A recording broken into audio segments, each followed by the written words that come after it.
નમસ્કાર, હું Megha Agrawat, Gujarat state bureau chief Police Power News. આજે સવાલ માત્ર એક ફરિયાદીનો નથી, એક પોલીસ કર્મચારીનો નથી અને એક પોલીસ સ્ટેશનનો પણ નથી। આ સવાલ છે ખાખીની જવાબદારીનો, નાગરિકના અધિકારનો અને કાયદાના શાસનનો। જોઈએ શું છે અહેવાલ વિગતમાં।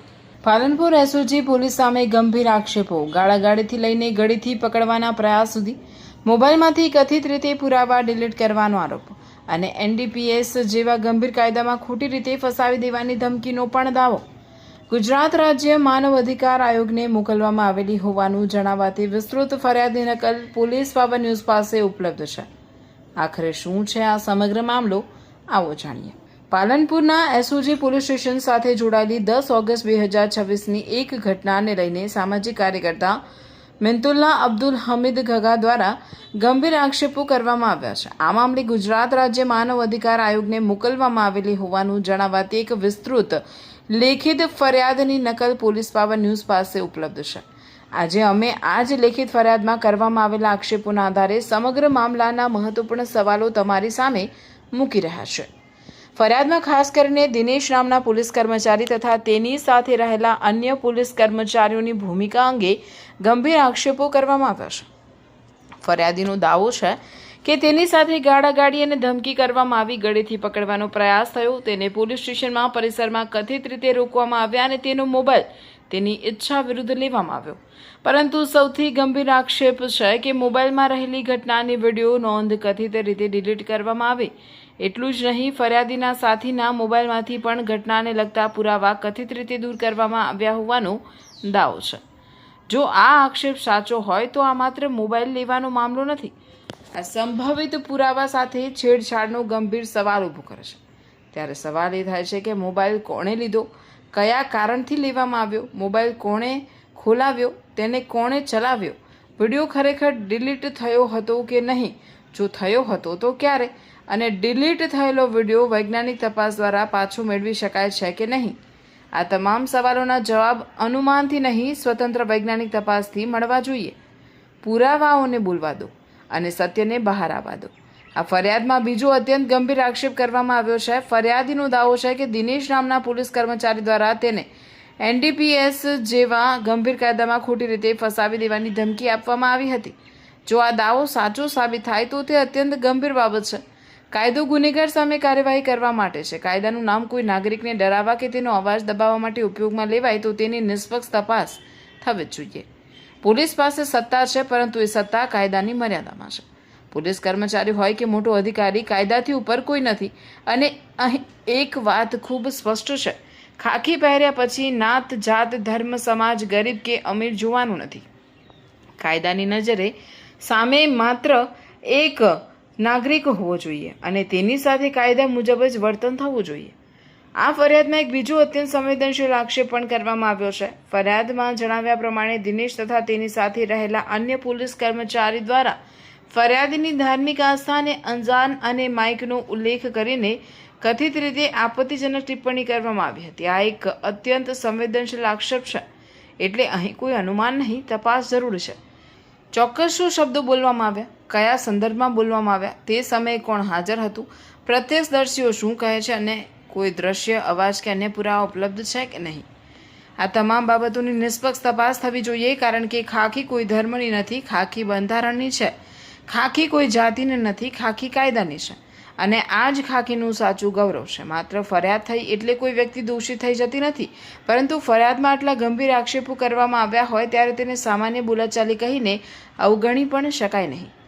આક્ષેપોની કસોટી પુરાવાથી થવી જોઈએ। એટલે 10 ઓગસ્ટના સંબંધિત સમયના પાલનપુર એસઓજી પોલીસ સ્ટેશનના સીસીટીવી દ્રશ્યો સુરક્ષિત કરવામાં આવે, ફરજ નોંધ પોથી તપાસવામાં આવે, સ્ટેશનની રોજની નોંધ તપાસવામાં આવે, આવવા જવાની નોંધ તપાસવામાં આવે, ઘટનાના સમયે દિનેશ નામનો પોલીસ કર્મચારી તથા તેની સાથે રહેલા અન્ય કયા પોલીસ કર્મચારીઓ હાજર હતા તેની ઓળખ કરવામાં આવે, ફરિયાદી અને પ્રત્યક્ષદર્શીઓના સ્વતંત્ર નિવેદનો લેવામાં આવે અને સૌથી મહત્વનું, બંને મોબાઈલની સ્વતંત્ર વૈજ્ઞાનિક તપાસ કરવામાં આવે। જો ફરિયાદીના આક્ષેપો ખોટા હોય તો તપાસમાં એ પણ બહાર આવશે। જો પોલીસ કર્મચારીઓ સામેના આક્ષેપો પુરાવાથી સાબિત ન થાય તો એ હકીકત પણ સ્પષ્ટ થવી જોઈએ। પરંતુ જો આક્ષેપો સાચા સાબિત થાય તો જવાબદાર વ્યક્તિ કોન્સ્ટેબલ હોય, અધિકારી હોય કે ગમે તેટલા મોટા પદ પર હોય, કાયદેસર કાર્યવાહી થવી જોઈએ.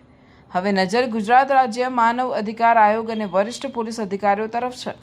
સવાલ એ છે કે ફરિયાદમાં કરવામાં આવેલા ગંભીર આક્ષેપોની તપાસ કેટલી ઝડપથી, કેટલી પારદર્શક રીતે અને કેટલી નિષ્પક્ષ રીતે કરવામાં આવે છે.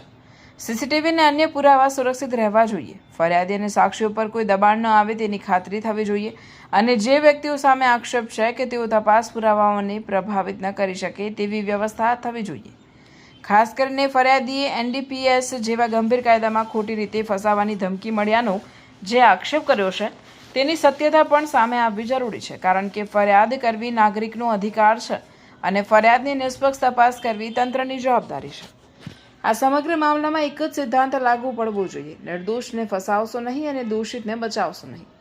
પુરાવા સામે મૂકો, તમામ સંબંધિત પક્ષોને સાંભળો અને સત્ય બહાર લાવો. જો ફરિયાદીના દાવા સાચા સાબિત થાય તો ફરિયાદીને ન્યાય મળવો જોઈએ, કારણ કે વર્દી સત્તા આપે છે, મનમાનીનો અધિકાર નથી આપતી. ખાખીનું કામ ભય ઊભું કરવાનું નહીં, વિશ્વાસ ઊભું કરવાનું છે. અને પોલીસ કાયદાનું રક્ષણ કરે છે, પરંતુ પોલીસ પણ એ જ કાયદાને આધીન છે. હવે આ મામલે આરોપો નહીં, પુરાવા બોલવા જોઈએ, દબાણ નહીં, કાયદો બોલવો જોઈએ અને અંતે કોઈ વ્યક્તિ નહીં, સત્ય અને ન્યાયની જીત થવી જોઈએ. પોલીસ પાવર ન્યૂઝ આ મામલામાં આગળ થતી કાર્યવાહી અને સામે આવતી હકીકતો પર નજર રાખશે. હું Megha Agrawat, Gujarat state bureau chief, Police Power news.